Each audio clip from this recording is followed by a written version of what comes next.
Ataskrido sakalėlį,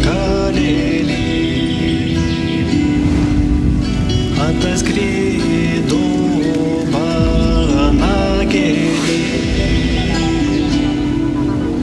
ant to žalio berželio, ant to žalio berželio.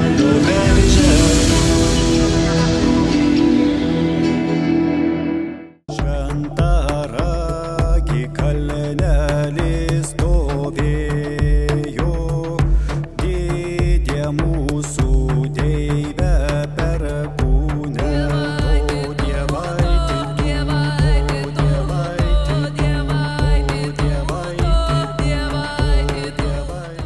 Tai mes dabar esam paskutiniam lopinėlį Šventaragio slėnio, kuris išliko neužstatytas.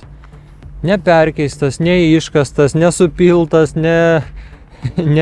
neužasfaltuotas, kur vis dar yra medžių, laimė ir čia mes taip pat esam prie vieno švento ąžuolėlio pasodinto šiais metais.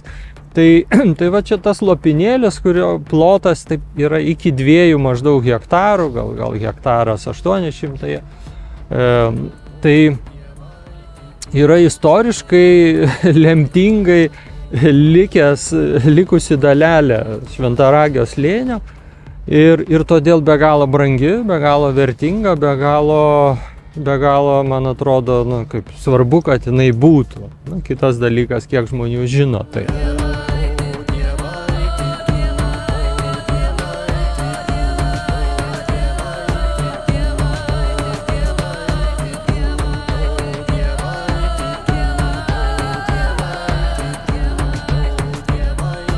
Šiandien sakydami Šventaragio slėnis turim omeny pačią Vilniaus širdį. Bet praėjus 700 metų, net dar daugiau, netaip lengva įsivaizduoti, pajusti, pamatyti tą slėnį, suprasti, kaip tekėjo Vilnia, bent jau Vilnios žemupys. Ir maždaug ties Maironio gatve, ties Barboros Radvilaitės gatvės pradžia Vilnia anksčiau, tai yra iki 14 amžiaus, tekėjo senąją vaga. Tai reiškia panašiai kaip Barboros Radvilaitės gatvė, kaip Šventaragio trumpa gatvė ir toliau sukosi kokia čia Vrublevskių gatvė. Ir va ties Karaliaus Mindaugo tiltu Vilnia, maždaug ties Vrublevskių bibliotekos pastatu, dar yra toks nedidelis, bet jau jisai daug vėlesnis toksai vamzdis, kuriuo jau po žeme tekanti Vilnia arba jos likučiai įteka į nerį. Tai va tas šventasis ragas apriestas Vilnia ir sudarė tą brandolį arba sudarė tą pirminę vietą, šventą vietą, kurią atranda legendinis kunigaikštis Šventaragis medžioklės metu ir savo sūnui Skirmantui arba kitose nuorašuose Germantui pasako, kad štai čia, kur Vilnia įteka į nerį, po mirties mane sudeginki, toksai jo priesakas, dar gyvo Šventaragio priesakas jo sūnui, taip lemtingai pradeda Vilniaus kaip švento miesto, Vilniaus kaip šventovės, Vilniaus kaip mūsų valdovų paskutinio tokio atsisveikinimo vietos istorija, arba vietos, kur jų kūnai sudeginami, jų vėlės iškeliauja į dausas ir jų įpėdiniai perima valdžią. Tas labai svarbu kiekvienam senajam miestui, kiekvienam sostiniai, politiniam, religiniam, administraciniam, gynybiniam centrui labai svarbios tos jungtis. Žinoma, ir jų simbolinė reikšmė, kad turi būti šaknis, turi būti tradicija, turi būti vieno valdovo kitam perdodama galia valdyti, galia vadovauti šaliai pačia plačiausia prasme ir šalies žmonėm, gyventojams. Tai Šventaragį taip turėtume žvelgti kaip šventovę, kuri Gedimino valia, bent jau taip mums sako legenda, Gedimino valia atsiranda pat valdovų rūmų kaiminystėje, prieigose ir gali būti, kad tiesiog kokiais tai takais, vartais ar kažkokiom simboliniam ribom paženklinta ta teritorija, jinai išliko ir per visą 14 amžių iki pat krikščionybės įvedimo, iki pat Lietuvos didžiojo kunigaikščio Jogailos ir būsimojo Lenkijos karaliaus Jogailos krikšto, vestuvių su Jadvyga. Ir čia buvusios šventovės, veikiausiai pašvęstos Perkūnui, arba galbūt ir visam panteonui, sugriovimo. Tai šitam kontekste į pačią šventovę, į Šventaragį kaip erdvę, kuri tokia apjuosta, apribota Vilnios, mes turėtume žvelgti kaip į unikalią, išskirtinę, valstybinės reikšmės, pačio didžiausios svarbos šventovę, kuri buvo tiesiogiai susijus ir su gale valdyti. Tai reikštų, kad arba pats valdovas, arba kartu su valdovu esantis žynys, kaip Gedimino atveju žinom, kad toksai žynys yra Lizdeika, kad jie yra abudu, jie yra greta. Paskutinį kartą šita vieta ir apskritai Šventaragio vardas Vilniaus miesto istoriniuose dokumentuose yra paminėtas 18 amžiaus pirmoji pusėje. 1738 metais toks yra Vilniaus pilininkystės, Vilniaus tokios pilių jurisdikcijos inventorius. Ir jame pasakyta, kad išeinant iš valdovų rūmų per pilies vartus, į pilies gatvės pusę, išėjus ir, čia į kairę pusę yra Šventaragio lanka. Maždaug galime įsivaizduoti, kad tas gamtos lopinėlis dar 18 amžiaus pirmoji pusėje buvo ir jį beje fiksuoja, jisai yra matomas ir beveik tuo pačiu metu parengtame viename iš tiksliausių ir ankstyviausių Vilniaus miesto planų, tokiam Fürstenhofo plane. Taip irgi matom, kad išėjus per pilies vartus, čia pat kairėje yra tas plotas, kuris nėra užstatytas, kuris nėra kažkam tai panaudotas kažkokiam tai miesto reikmėm. Tai vat šitoj vietoje aš norėčiau kalbėti apie tam tikrą legendinę tradiciją, kuri saugo atmintį, kuri saugo Šventaragio vardą, kuri saugo tą Šventaragio vardą kaip miesto tokios nedidelės, tokios dalelės pavadinimą.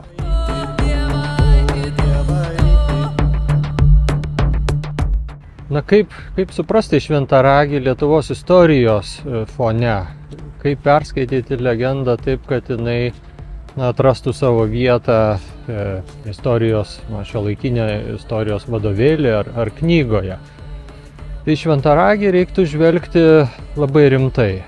Ir tą yra pastebėję jau ir Algirdas Julius Greimas, tyrinėdamas Šventaragį kaip tokį mitą, arba Vladimiras Toporovas, arba Gintaras Beresnevičius, kurie visi pabrėžia, jog Šventaragis dalyvauja tokiam steigty, tokiam mite, kuris reiškia žymi naują pradžią. Ta pradžia gali būti įsivaizduojama kaip mirusių deginimo papročio arba mirusių valdovų deginimo papročio pradžia. Ir žinoma, tai yra steigtis šventovės, sostiniai, ir tai reiškia, kad be politinio centro čia bus ir religinis centras, kad tai bus viename. Tai žinoma sustiprins ir labai svarbu mėginti datuoti tą procesą arba tą laikotarpį, kada tai galėjo vykti. Tai nuomonių yra pareikšta įvairių, bet visi daugiau ar mažiau sutarė, jog tai turėjo vykti kuriantis Lietuvos didžiai kunigaikštystei, kuriantis valstybei. Jog čia kalbam apie pastangą suteikti dar vieną arba sustiprinti dar vienu aspektu valstybingumo ideologinį pagrindą.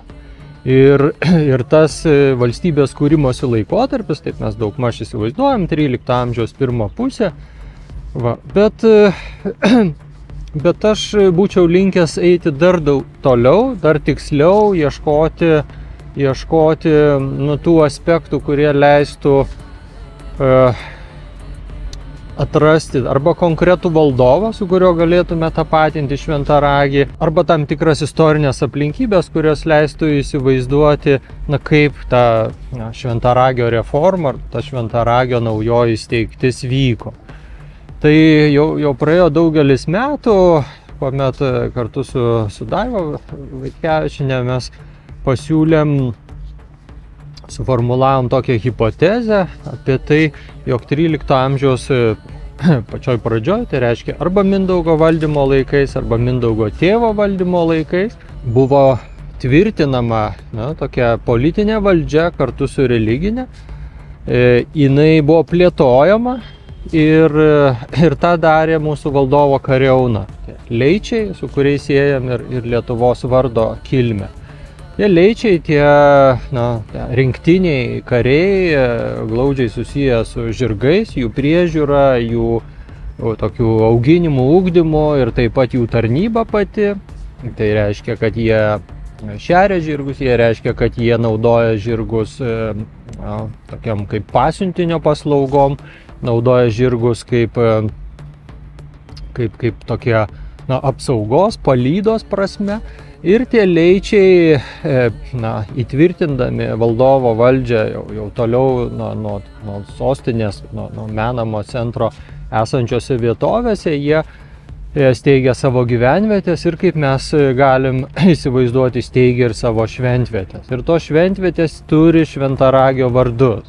Vilniaus Šventaragis nėra vienintelis Lietuvoje, Šventaragių yra ir daugiau. Keli jų yra ir žvelgiant į Žemaitiją, jų yra rytų Lietuvoje, bet jie neišeina už tokios etninės Lietuvos ribų ir mes matom, kad ten, kur yra Šventaragiai, visur yra ir valdovo dvarai arba kiemai ir mes matom, kad tai yra arba administracijos, arba tam tikros tokio labai mažai pažįstamo to meto religinio pasaulio dalis ir tos šventvietės ne šiaip susiję su to meto mūsų valstybės religijos dievais, su Panteonu, Andojum, Perkūnu, Kalveliu ir Medeina, bet tai yra ir vietos, kurias mes turėtume sieti su kremacija, su tuo kremavimo papročiu, kur veikiausiai mirė didikai, ar vietininkai, ir vietos kunigaikščiai, ir taip pat patys leičiai turėjo būti apeigom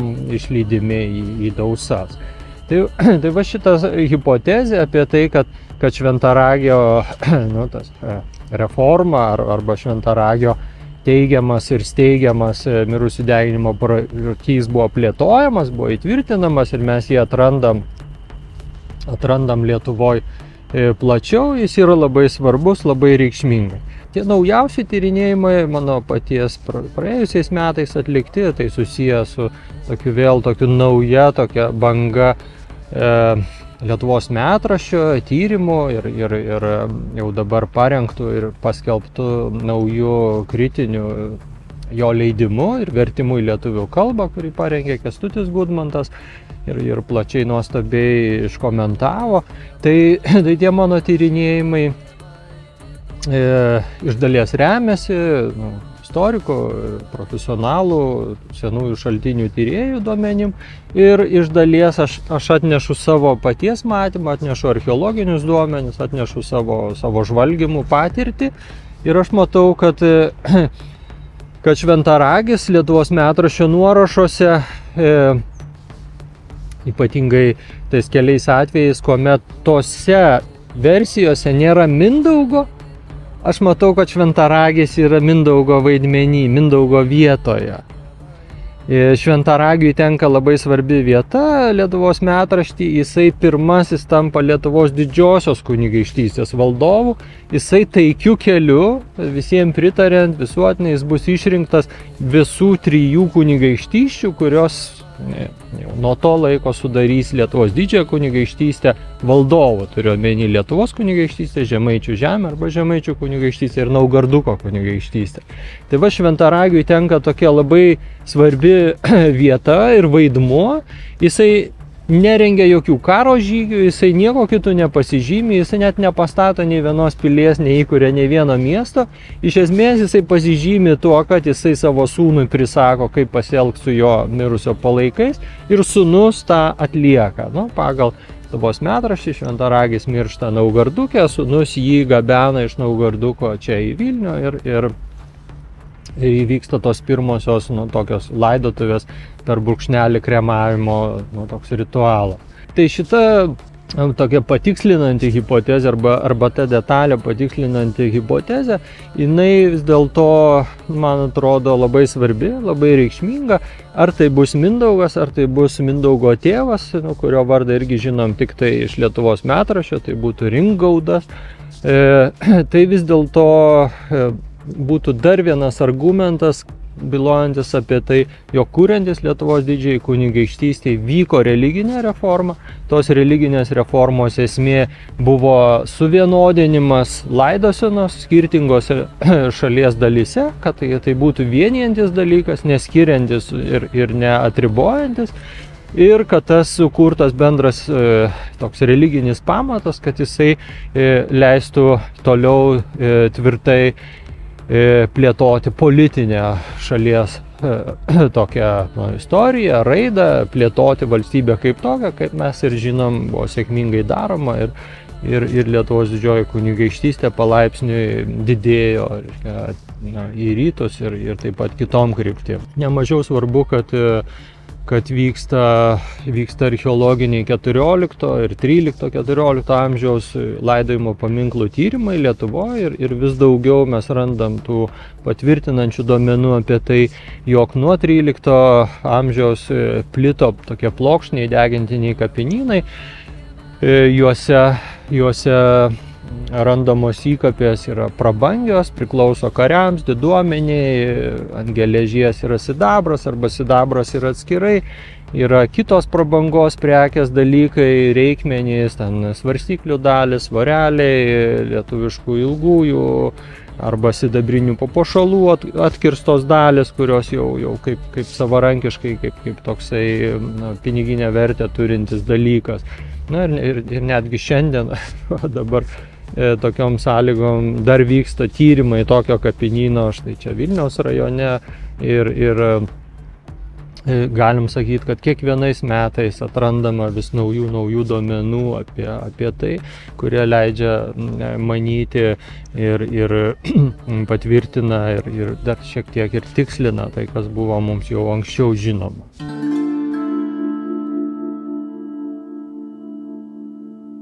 Mes esame Pašulniškėse, Vilniaus rajone, čia vyksta archeologiniai tyrimai jau 2 mėnesį.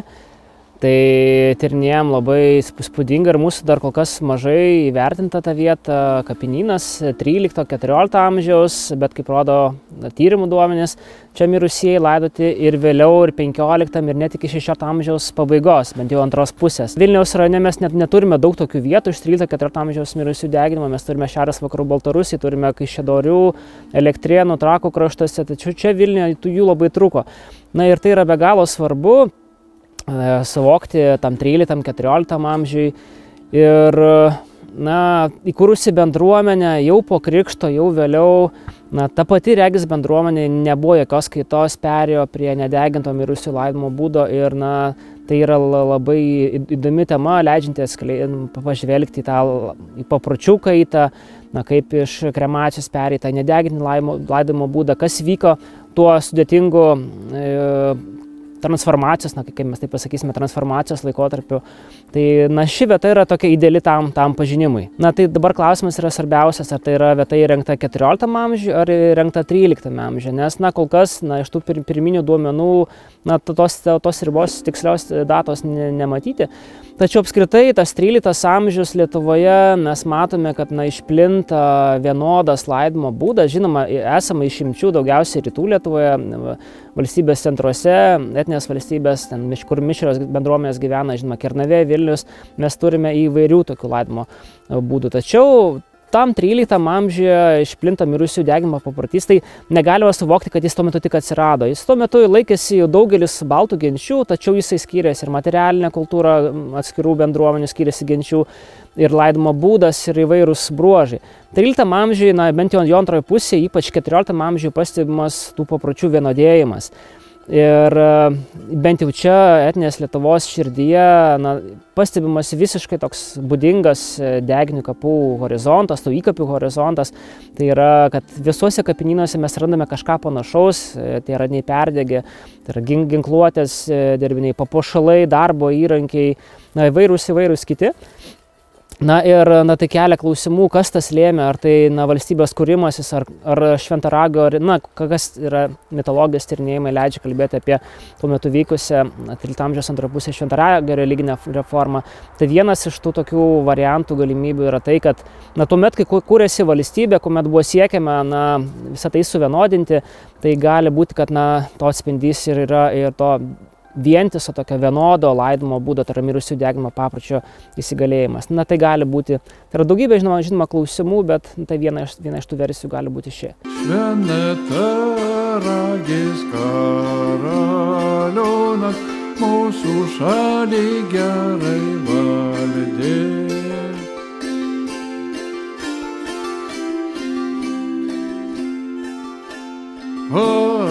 Pasdabojo gražią vietą tarp žaliuojančių kalnelių.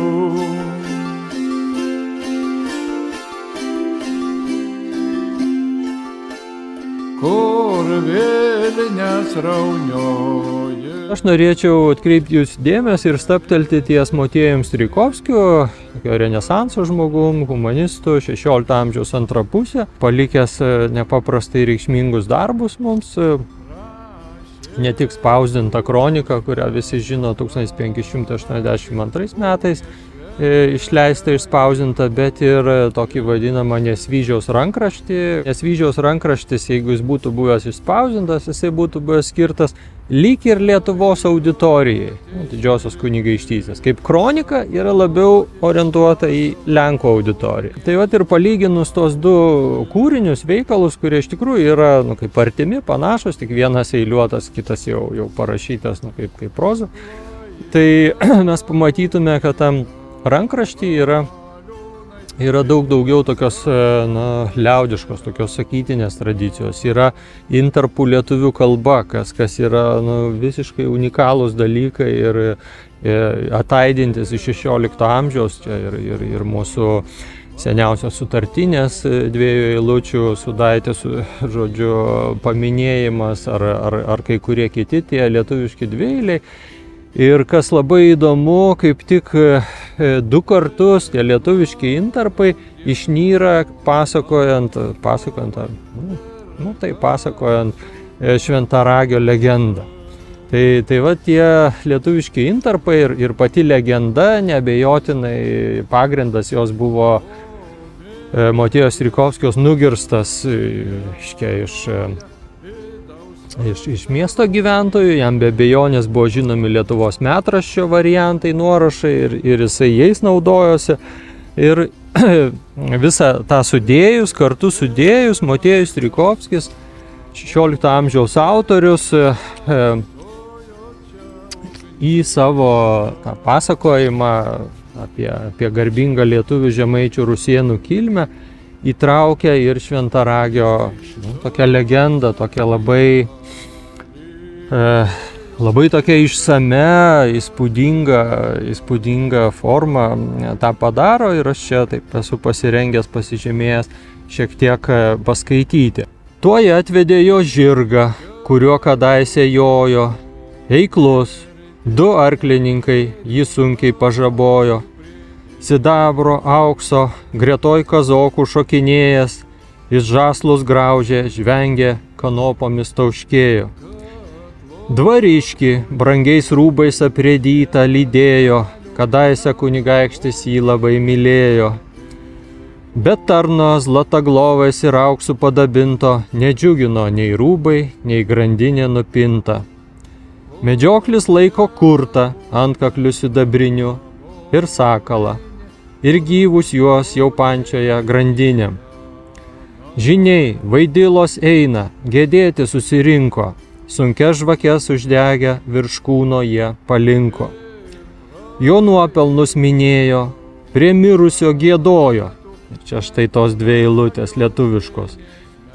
Kunigas šventaragis, vokius mušiai juodus, geras buvai riterius, mušiai lenkus gudus. Ir smilkalus prie kapo vis degino raudojo, ir galvijus pjovė, ir dievams aukojo. Smalingų pušų laužą didžiausia ten sukrovė, šarvus papuoštus herbais ant jo viršaus padėjo. Kiti jo vėsų kūną medumi jau plauna, surištą žirgą, kurtą ir tarną laužant krauna. Brangiausią rūbą, lanką, o dar strėles ir ietį, ir sakalą, kur raiteliui privaloma turėti. Lūšies nagus dar deda ir ilgą stumbro strėlę, įdant anam pasaulį pagelbėtų jie vėliai. Daidos legendos ir Strijkovskio dėka, ypatingai jo kronikoje, ten šiek tiek kita versija, bet nežiūrint to, kronika irgi buvo gerai žinoma ir buvo jau spausdinta knyga, tai nebejotinai plito, nebejotinai veikė tą tokią bendrą miesto legendų lauką ir iki pat 20 amžiaus, iki pat 20 amžiaus pirmos pusės faktiškai tos legendos ar sakytinė, ar rašytinė forma jos išliko ir mes matom, kad ta tradicija, tas tęstinumas ateina, ataidi pas mus iš pačių ankstyviausių didžiosios kunigaikštystės laikų, iš 13 amžiaus pačios pabaigos, o galbūt net iš vidurio. Ir galėtume įsivaizduoti, kad tai galėjo būti ir galbūt ir tokio epo dalis, galbūt galėjo būti ir tokio epo, kuris buvo dainuojamas, atliekamas tų tokių kanklininkų, tokių vaidilų, kurie reiškia, keliauja iš vienos vietos į kitą arba tiesiog gyvena pas valdovą dvare, kieme. Tai laikyčiau ir kad ta šventaragio legenda apie šventaragį, kai mūsų valdovą, kuris steigė čia Vilniuje, mirusių valdovų deginimo vietą ir pats tampa to pirmojo, kuris čia buvo sudegintas ir tai pradeda visą tą mūsų valdovų nekropolio istoriją, kad jinai viena vertus jinai priklauso tam bendram mūsų tautos legendų fondui ir kita vertus yra tam fonde pats toksai brangakmenis, nes yra tiesiogiai susietas su politinė istorija, su valstybingumo istorija, su mūsų baltų religijos, kuri jau tapo valstybiniu ideologiniu pagrindu mūsų valstybei gyvuoti, tokiu ideologiniu tekstu, kuris atliko savo vaidmenį be galo svarbu, reikšmingą. Ir nuo tos dienos valdovai ir garsūs bajorai